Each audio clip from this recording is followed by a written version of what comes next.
Judge Judy was once close to being thrown off television at an age Hollywood calls expired. Music. In 1996, CBS officials were thinking about canceling a courtroom show that hadn't even aired yet because they didn't think viewers would be interested in a lady over 50 who ruled sharply, spoke quickly, and refused to please anyone. Few could have predicted that just a few years later, that exact lady would become the most paid face on American television, earning more than the most powerful, clears throat, male entertainment stars. But the millions don't convey the complete tale. In front of the lights, Judge Judy is a symbol of discipline and cold justice. Music.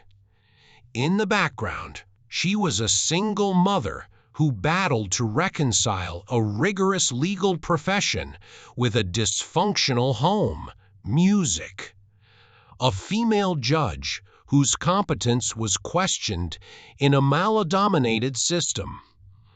Anna is a person who learnt to turn grief into a voice that never concedes. She doesn't make audiences laugh with tenderness. Music, she makes them fall mute with blunt truth. Each decision hits like a hammer blow, not only on defendants, but on long-held preconceptions. Women don't need permission to be powerful or to be soft in order to be credible. That exact fortitude drove her to the top, and also cost her loneliness, strain, and backroom battles few ever, music, witnessed. Behind the judge's robe is a life marked by cracks. So the question remains, can power ever completely compensate for the quiet losses that followed her all the way up? Morning in the Brooklyn apartment began with the sound of a door closing on time.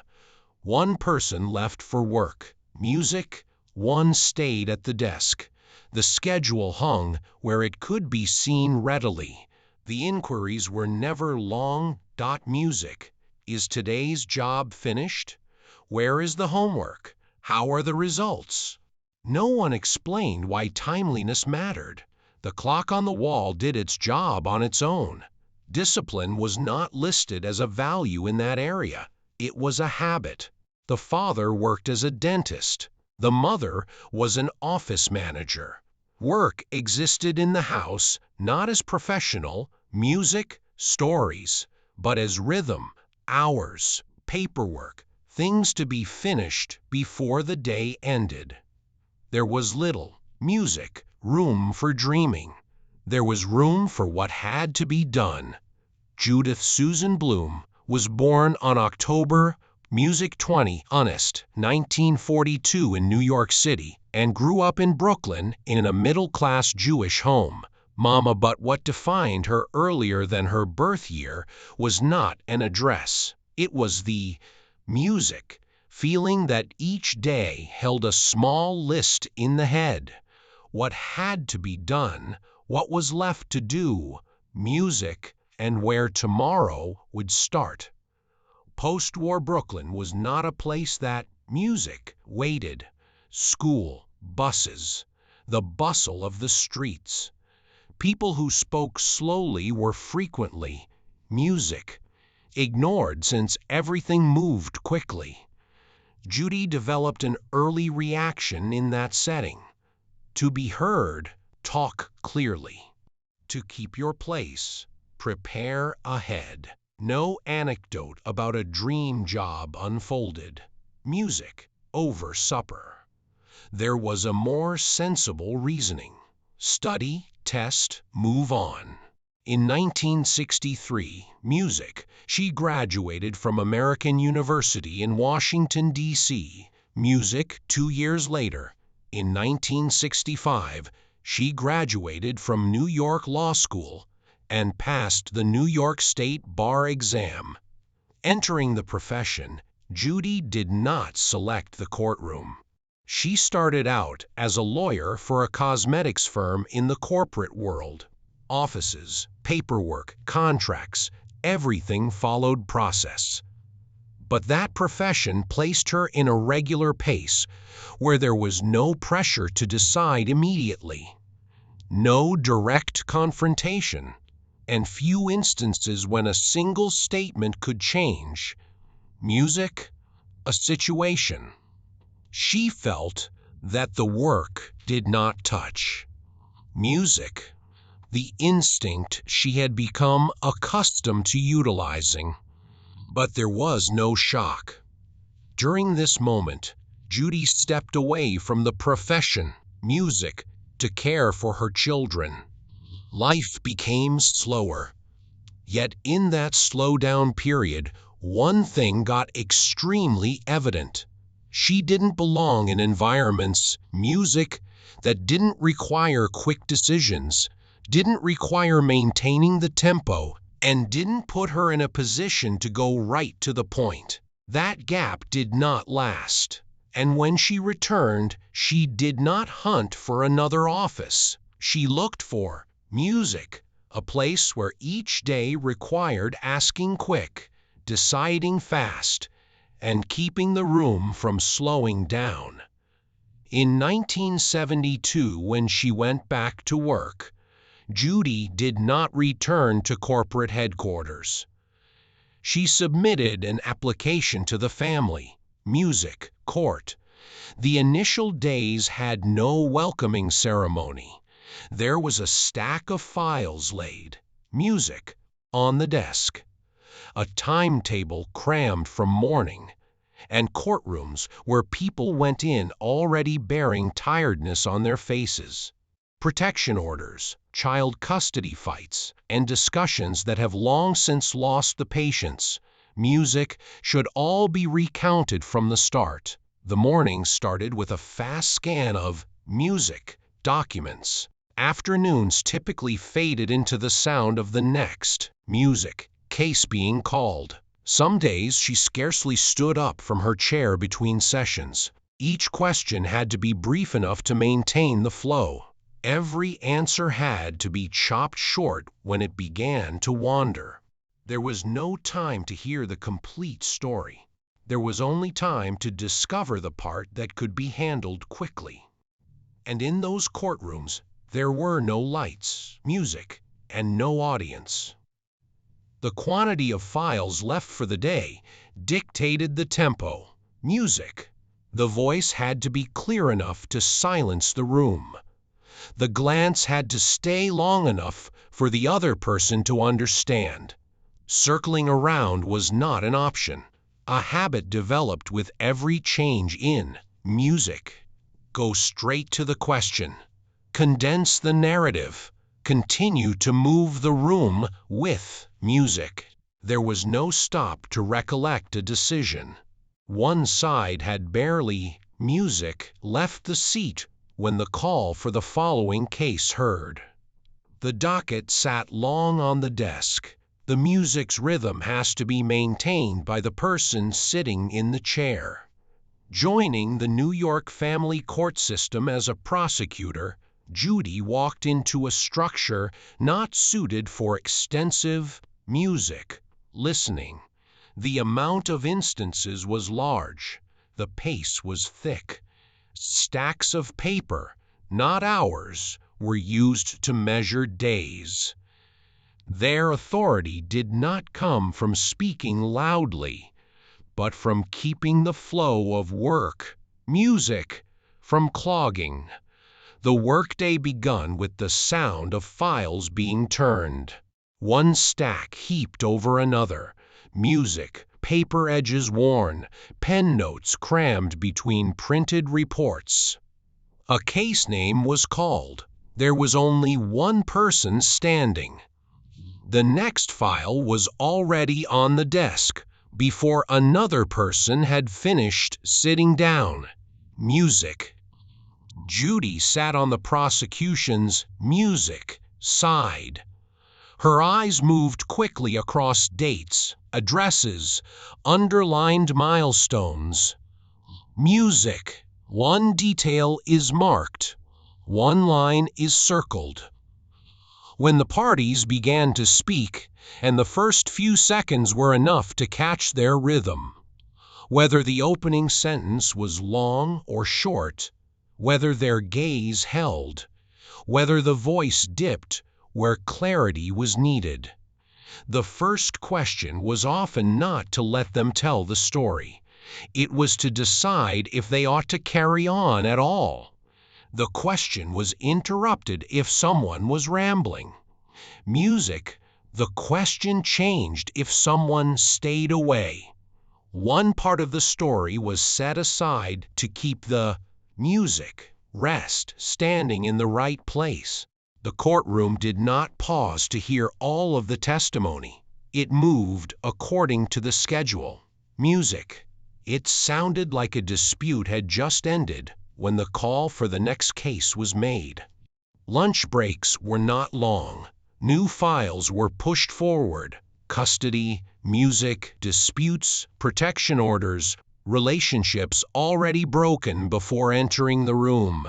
The courtroom was used to other people's tiredness. The person behind the desk had no music right to share it. The questions had to be short. The decisions had to be fast enough not to obstruct the line of files waiting behind. In 1982, music, the chair changed position. Judy was appointed a criminal court judge by Mayor Ed Coe.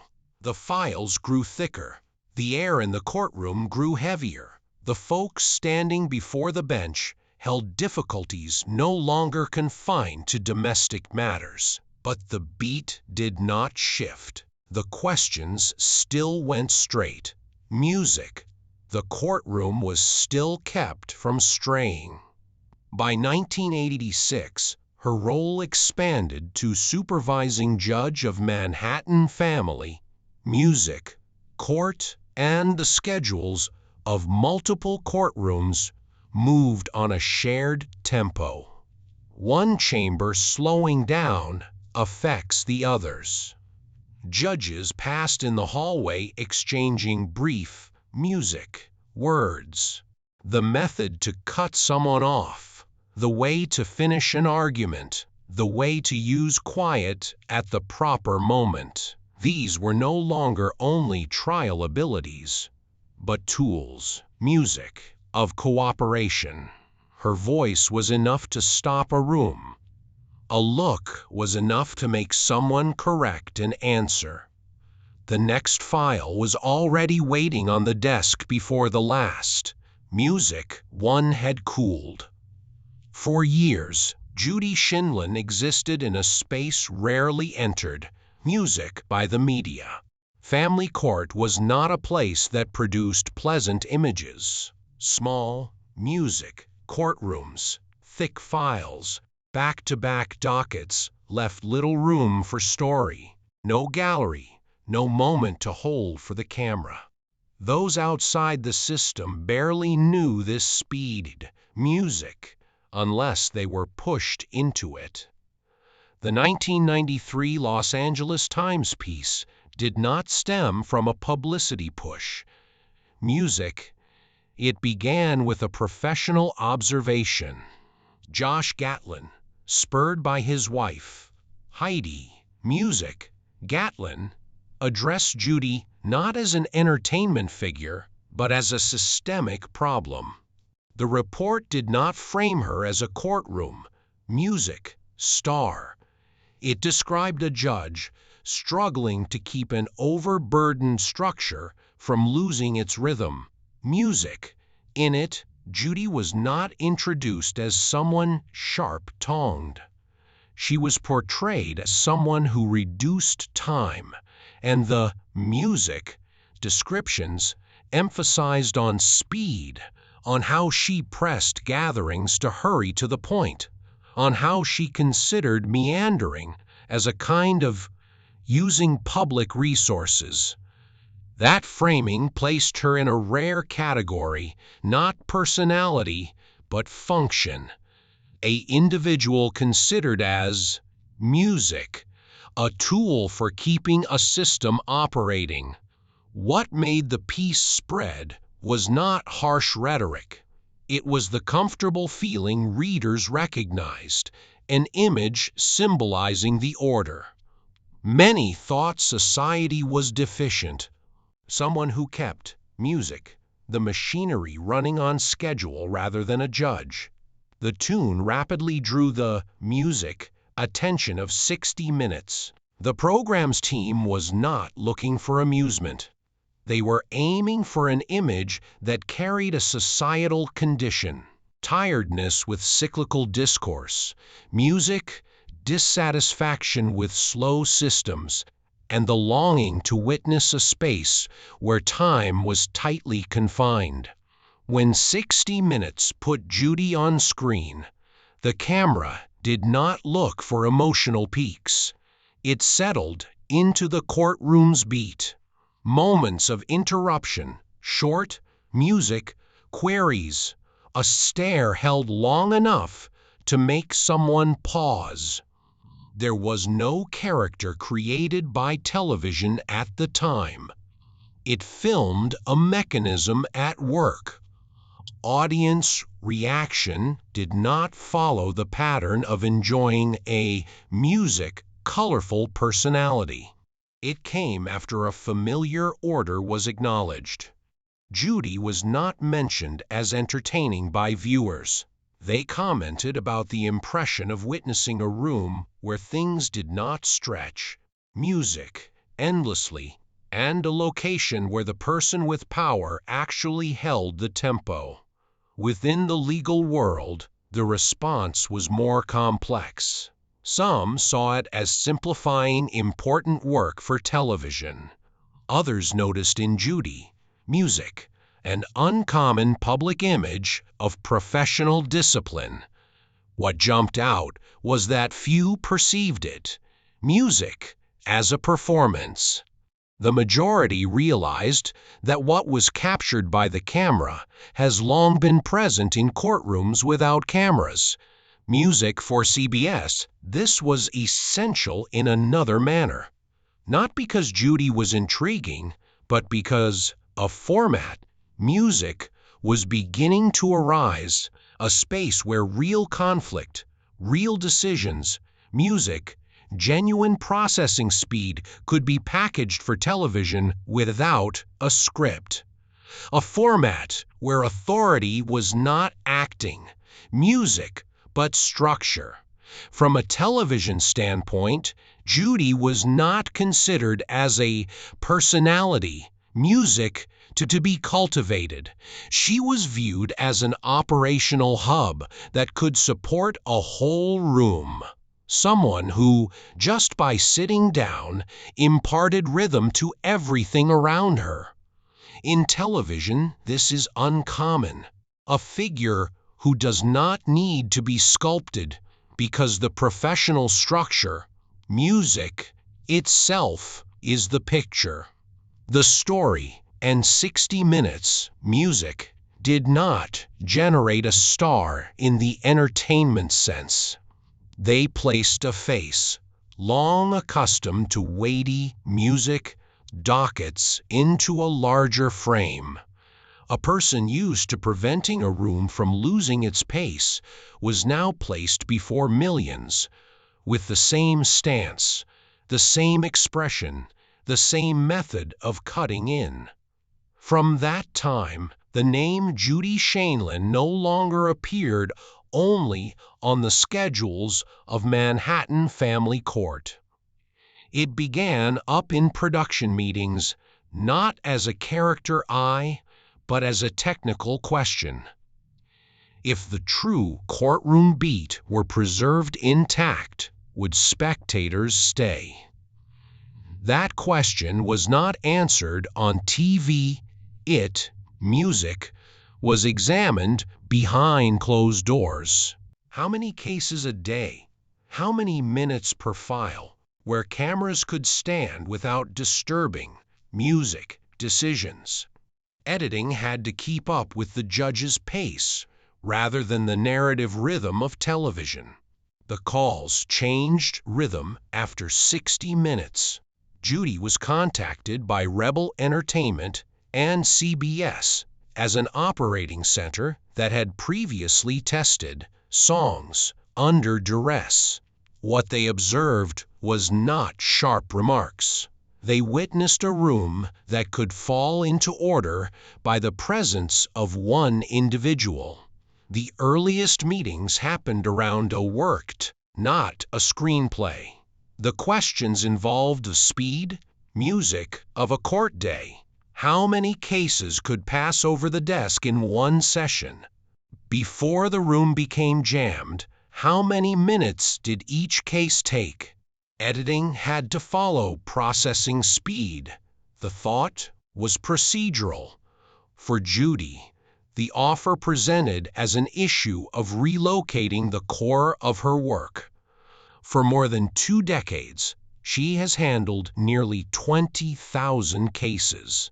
That number resided in the body, music, in wrists accustomed to turning files more quickly than one could imagine, in eyes that shifted from page to face in a beat, and in music, in quick breaths when a story started to drag on, a type of cumulative exhaustion that caused decisions to be made nearly before a phrase was complete. To prevent the chamber, music, from stalling, every day was a series of compressed conflicts, and that compression became habit. Leaving family court in 1996 unfolded like transferring the courthouse into a larger place. What Judy carried was not a title, but professional reflex. How to ask a question that cuts through circling. How to hold pace when the room slows.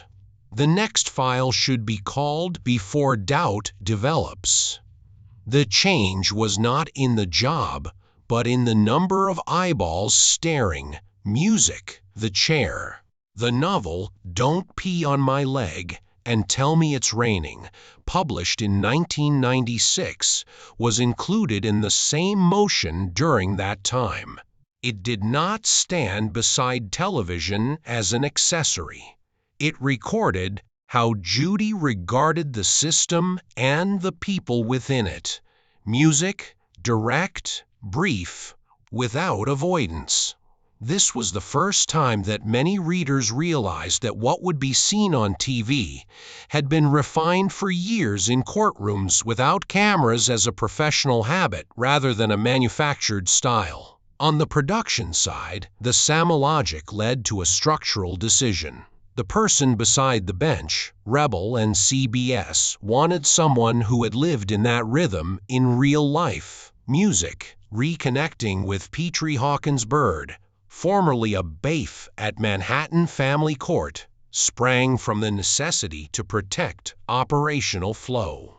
When Judy presented Bird, the option was not for picture, but to keep a familiar link to the real room so the pace of events would continue as before, just in a wider frame. Bird's presence kept the room working as it had. The way he moved papers, stood, and maintained a gap between the parties and the judge. Those elements emerged on camera as habit, not design. In the shift, the essential music point was not introducing cameras into a courtroom, but keeping Judy's professional reaction unbroken. Producers learned to film according music to her decisions. Even with lenses on, the following file still needed to be called on time. The decision-making process did not wait for framing. The music had to follow the rhythm she had been maintaining for years, and the cameras had to follow the room. Television did not develop a new organization.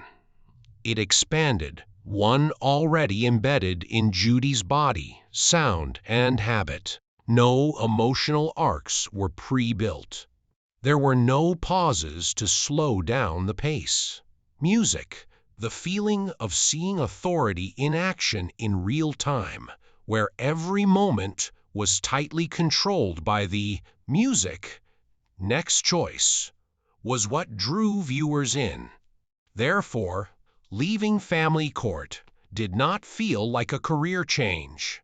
It resembled increasing the music reach of the same chair. The room enlarged, the gaze increased. However, she was followed into the frame by the operational logic.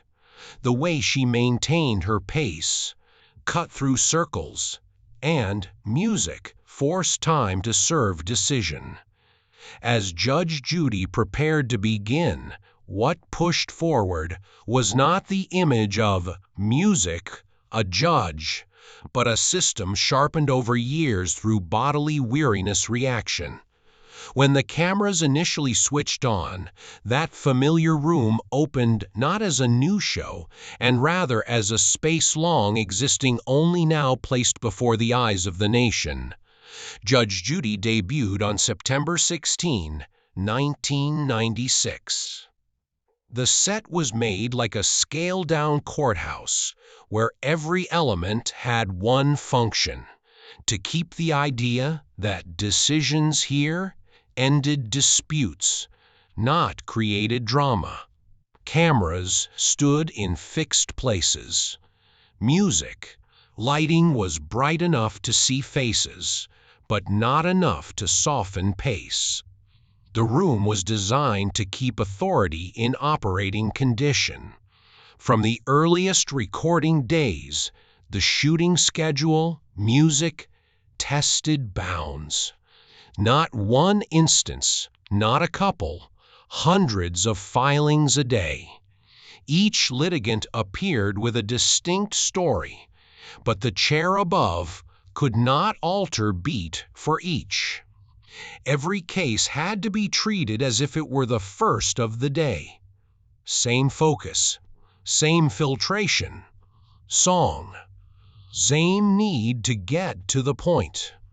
There were no extended pauses to reset the picture in between cases. The next name was called, and the next file was set down on the desk. She wasn't asked to wait by cameras. The studio was trained to follow her, not the other way around. The true courtroom pace, perfected in small Manhattan chambers, music, became the default tempo of a nationally broadcast show. Repetition did not weaken authority after a few seasons. It made authority familiar for spectators. That chair became music, a fixed point in daytime hours for the workforce, and it became a system preserved via physical discipline. The voice could not slow. Reflex, music, could not lag a beat. The sight had to stop noise as soon as a story began to wander. Here, authority was not produced through music climax. It was maintained by not allowing climax to last longer than necessary. Each case concluded with music to create space for the next rather than resonance. That continual transition, never allowing the room stay still, kept the program in functioning shape for years. For many years, Judge Judy sat at the top of the Nielsen rankings, music for courtroom shows. From 2009 to 2021, the program not only led its genre, but also controlled all of daytime television and first-run syndication. Music, approximately 9 to 10 million spectators switched on the same chair, the same room, and the same unchangeable rhythm of judgment every day. The crew did not have success in terms of numbers. It showed up in the filming schedule, music, in the episode quotas, in keeping the voice from dropping after dozens of files in a succession. Income reflected that intensity from roughly $25 million per year in 2005. The figure climbed to roughly 45 to 47 million annually in succeeding years. Money did not distinguish victory, according to Forbes. It had to do with keeping up a conflict resolution process in the same music room, with the same chair, and under the same conditions every single day. The music must not slack down. Acknowledgement was delayed. Judy Shindlin was named the longest-serving television, music, arbitrator and the longest-running courtroom program in television history by Guinness World Records in 2015. In 2019, she got a Lifetime Achievement, Music Emmy. For many in the industry, this was less a joyful moment than an admission that a format had operated so long it had become default. With authority came continual dispute. Her method of cutting people off was labeled rude. Some believed she demonstrated bias or was overly tough. Media continually questioned the program's reality. The program paid the judgment amounts rather than the defendants, and participants received appearance fees music. These elements put the performance in a gray area, where the lines between the courtroom and television overlapped and were no longer clear, but they had no effect on how the room functioned. Music. Judy passed out on set in 2011. It was eventually established as a transitory ischemic episode. It was more than just a medical incident for individuals in the vicinity. It was a physical symptom of a body that had sustained the same intensity too long. A chair can remain stationary. Music, the person sitting in it cannot. The system grew even throughout that time. In 2014, Hotbench initiated the changing the courtroom format into a multi-judge framework. Meanwhile, Judge Judy began winning Emmys between 2013 and 2017 after years of nominations, a belated recognition for a system that had grown basic to daytime TV across 25 seasons. What held the show together was not new scripts, but an established cadence maintained with precision, each case called, each participant entering, each decision delivered. No mild music seasons, no obvious slowdowns. Shoot followed shoot. The same reasoning applied to the chair. In that repetition, music, authority did not need display. It was held day after day, music, until that precise rhythm became what viewers tuned on to find again. Conflict starts to shift off camera when a format runs at that speed for a sufficient amount of time. It appears in lawyers' letters, in profit-sharing clauses, in music meeting schedules when expansions are placed on the table before audience awareness. For Judge Judy, from Music 2016 onward, the files thickened in a distinct music way from everyday disagreements. The instances on Music, the show, were not the focus of these files. When a new courtroom, Music, was constructed using the same paradigm, they focused on Hotbench and the issue of who had the right to participate. Rebel Entertainment claimed it was left out of a portion of the spin-off profit structure because it had not been properly and promptly notified about expansion efforts. Music. The issue was not about Judy's wages. The lines that dictate who sits at the table when a branch of the system opens, as well as notification requirements and participation rights in new music endeavors, were at issue. In subsequent decisions, judges acknowledged that Rebel had received tens of millions of dollars during the relationship while upholding CBS's right to continue Music, expanding the format under current agreements. The remaining debates centered on whether spin-off notifications had fulfilled their contractual duties. Those details never appeared on screen. Yet, music, they established who controlled the duplication of a chair that had already demonstrated. Music, its usefulness.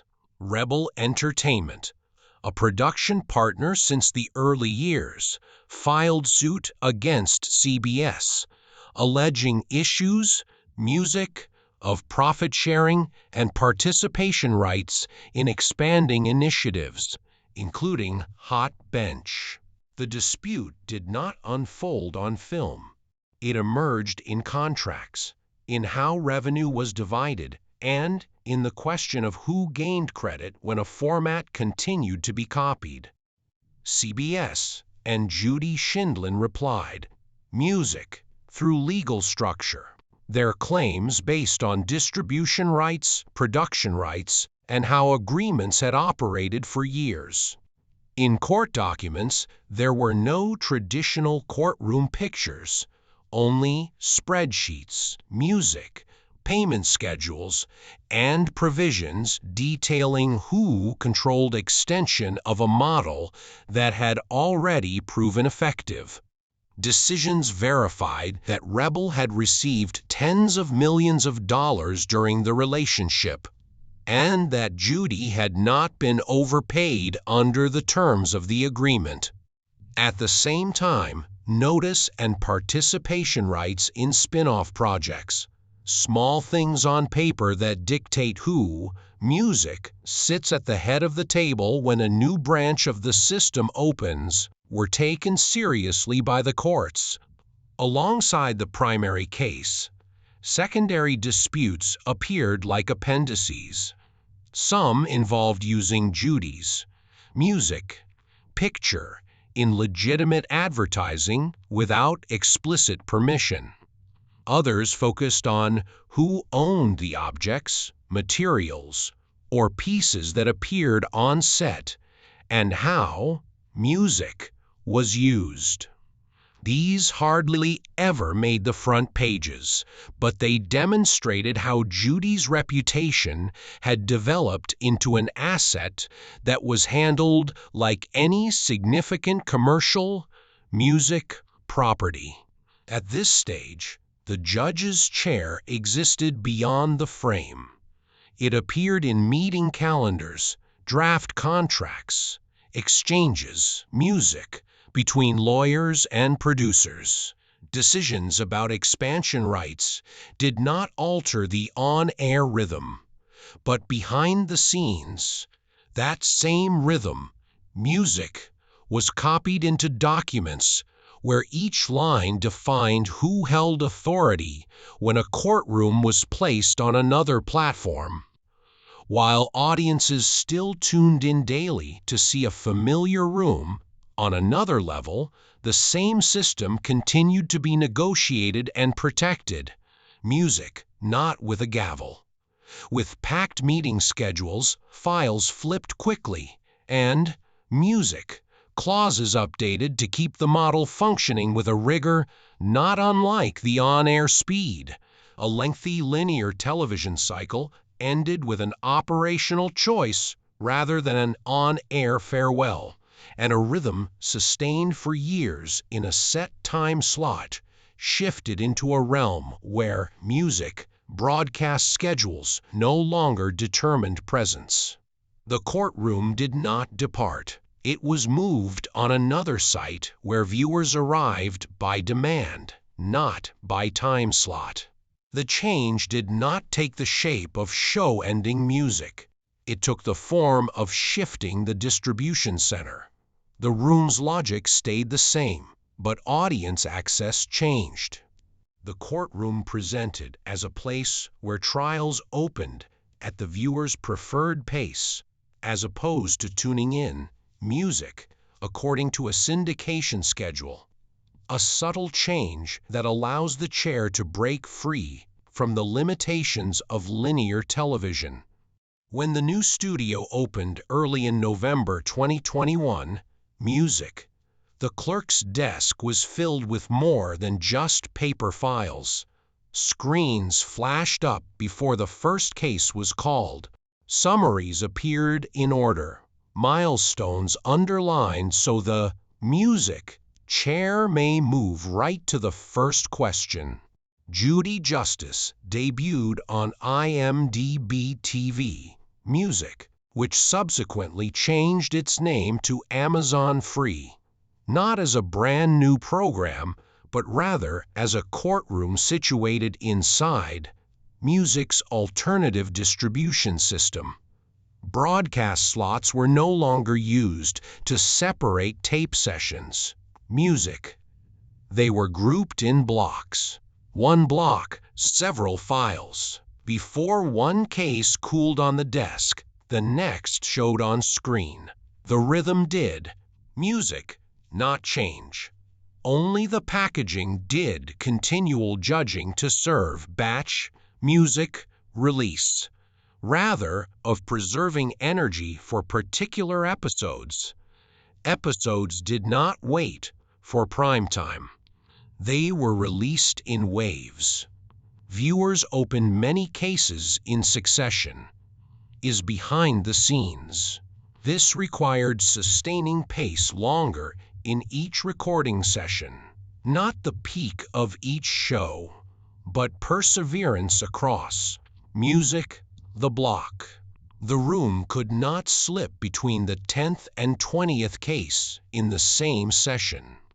Sarah Rose sat in the law clerk job within that framework, not as a family story, but music as a technical link, tracking summaries, identifying milestones, music, maintaining the file flow from clogging as case volume was packaged more densely than in syndication. There didn't seem to be a narrative in her work. It seemed to guarantee that the chair would never have to wait. At the same time, Judy did not stop at a single program. Tribunal justice launched as a panel format with numerous judges seated within a music system of deliberation. One chair was no longer the center of attention in the courtroom. Authority diffused among various music points, however, preserved the same reasoning. Cut noise, hold time, move disagreements to conclusion. The model was no longer one show. It became a branch within an ecosystem. Music, justice on trial, enlarged the area in another direction. Instead of small claims, the program addressed high-profile cases, music, re-examining how decisions were made and how the public had received them. The courts was no longer merely a place to end disputes. It became a location to examine legal memory, another operational layer of the same chair. Fractures were also brought about by the rapid spread of music. When Judy Justice began, the Petrie Hawkins bird who had stood behind music, Judy for years on Judge Judy, was not initially invited. An explanation on broadcast was not required for the absence. It was felt as a gap in the room's music structure. A familiar link was gone as the rhythm of judgment maintained. Music, Bird later made a comeback in tribunal justice.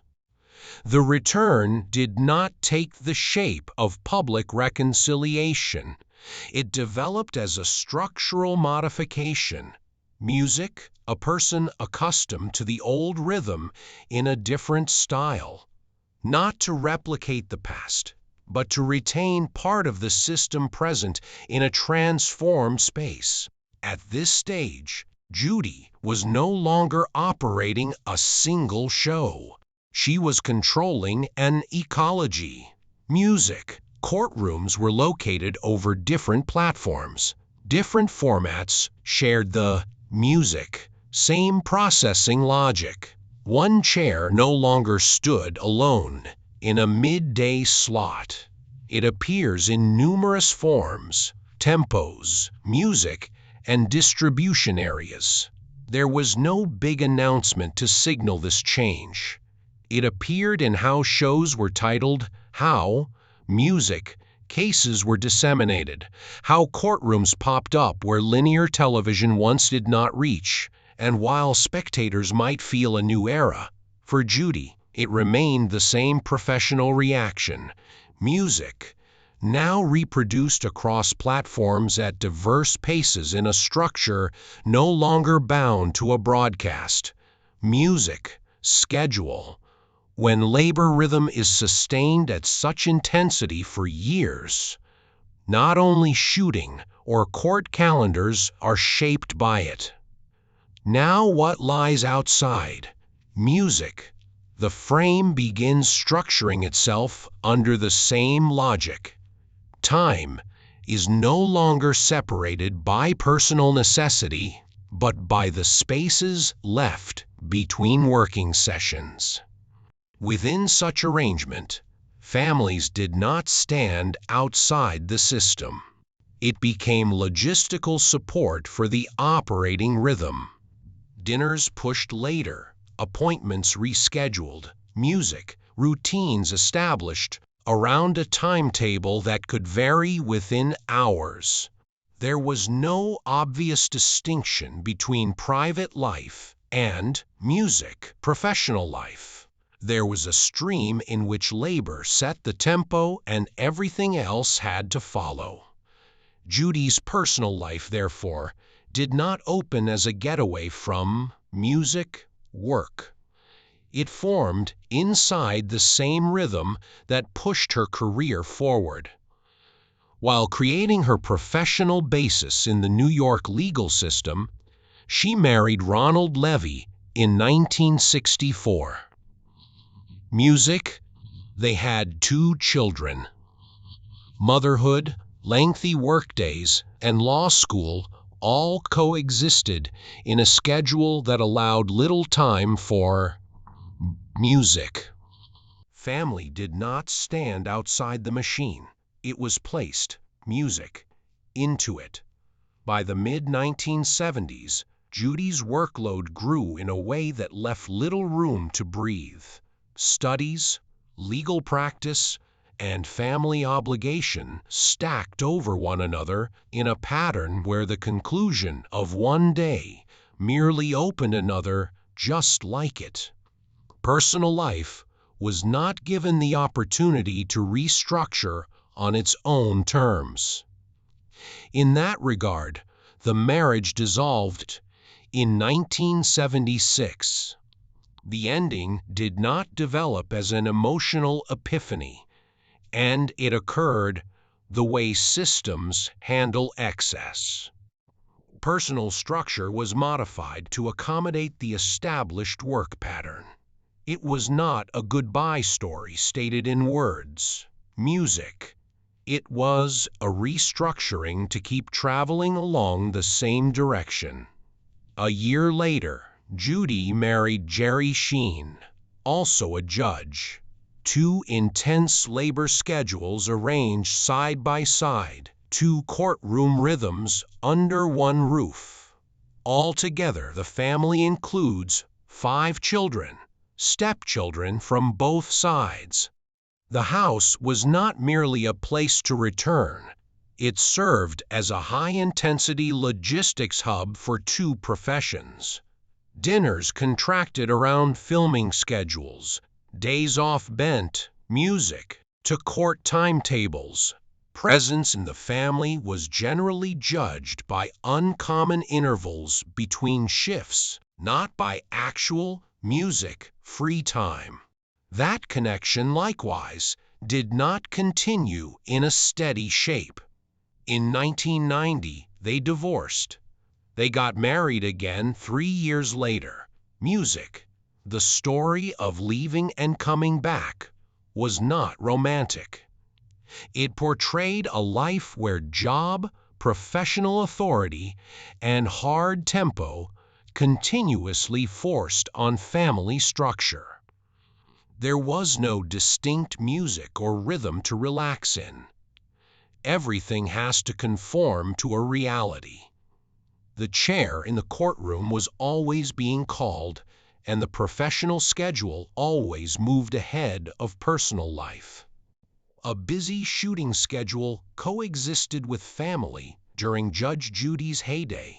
Evenings cut short, holidays rearranged, presents measured not by length of time, but by the capacity to appear between tapings. Family did not slow the chair. Family learned to live under its shadow. The first instance of structure's limitations in music was in the body. Judy was diagnosed with a transient ischemic music episode when she passed out on set in 2011. There was no long-term halt, no declaration of stepping away from the program. For some on the crew, it was not merely a medical event. It was a moment displaying what the shooting calendar could not hide. The intensity has been sustained too long for the body to stay up by inertia alone. The music, rhythm held, but the cost began registering in biology, not scheduling. In the streaming era, family did not enter as a private story to music, soften the picture. They moved right into the operating structure. Sarah Rose, the granddaughter, showed up as a law clerk, sitting in the same room where decisions were made and files were called. A son and son-in-law joined projects within the show's ecosystem, not as faces brought in, music, to convey a family story, but as persons placed in functional roles within a machine acclimated to high intensity. These presences were not arranged to evoke feeling. They appeared as parts of the same machinery, individuals who could intervene without slowing the system down because they understood the internal logic and the music speed. Family did not stand outside observing music. Family existed inside the flow, sharing the filming schedule, acclimated to time being cut short. They live in a rhythm where choices are made before waiting. Love, marriage, shared life did not open as a music retreat from intensity. They developed inside that intensity, allowing the chair to be utilized at the same speed rather than softening it. Private life did not stand opposing work. It slid into the same system, music, where timetables, hearings, and sequential judgments created not only the room before the camera, but the area behind it. Music is called as a case name. One person stands, another sits. A story is cut at the moment it begins to stretch. No one retains the room longer than their portion. These movements were not music made for television. They were kept intact since that's how the space maintains itself, by preventing time from getting out of control. Within such arrangement, the camera does not lead music. It learns to stand in the posture of an observer. It does not dwell on moments. Music, it does not build climax. It does not stretch silence for feeling. The lens only manages to arrive in the appropriate location so the chair may continue its function. Calling files, cutting narrative, imposing music, judgments before the room slows. Over time, that mode of operation ceased. Music to be an artistic decision.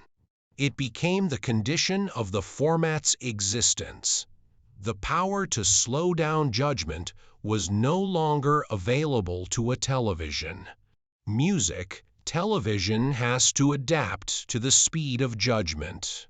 The goal of editing, cutting, and framing was to keep music, decisions flowing. Space was reconfigured, so the chair remained central. not a symbol, but as a technical axis around which music, everything had to turn. Courtroom shows that followed did not need to. Music, replicate her phrases or tone.